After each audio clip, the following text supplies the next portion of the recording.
Des journalistes et professionnels de la presse imprimée et numérique sont en séminaire de formation ce lundi 5 octobre 2021 à Abidjan Plateau en vue d'élaborer et adopter une charte pour l'utilisation des sources issues du web.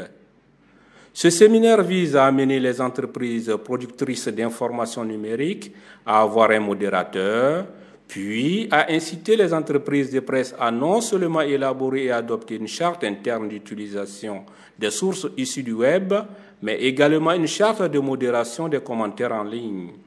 Atelier co-organisé par l'Autorité nationale de la presse ANP avec l'Organisation des Nations Unies pour l'éducation, la science et la culture UNESCO.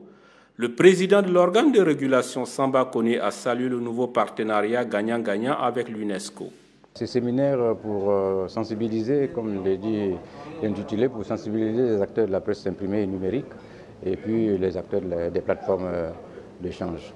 Nous visons un double objectif, c'est-à-dire que d'une part, la loi fait obligation aux producteurs d'informations numériques de disposer en leur sein un modérateur.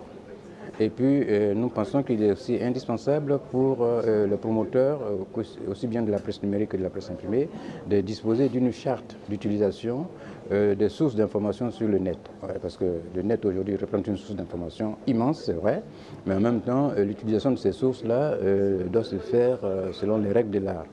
Nous estimons, nous espérons en tout cas, qu'au sortir de ce séminaire, les promoteurs pourront déjà penser à élaborer en interne une charte d'utilisation. Nous souhaitons avoir cet atelier aujourd'hui de façon à pouvoir débattre avec tous les médias en ligne, en sachant que les médias en ligne, les réseaux sociaux ont leur responsabilité d'avoir des professionnels. Et puis de l'autre côté, d'une manière générale, faire un appel aussi au grand public de manière à ce qu'ils se retiennent de diffuser des messages de haine, des contenus dont ils ne connaissent pas la source, d'une manière trop émotionnelle et qu'ils réfléchissent avant de cliquer et de transférer ces contenus.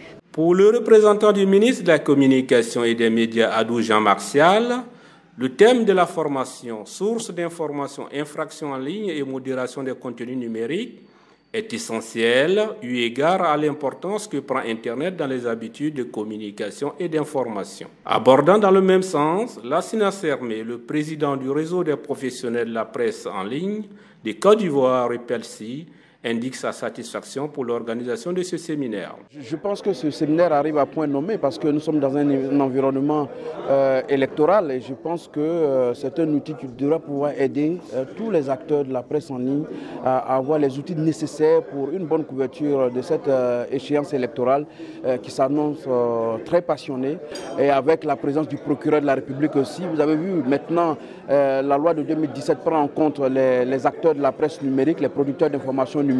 Et il y a pas mal de dérives sur tout ce qui est numérique, notamment les réseaux sociaux.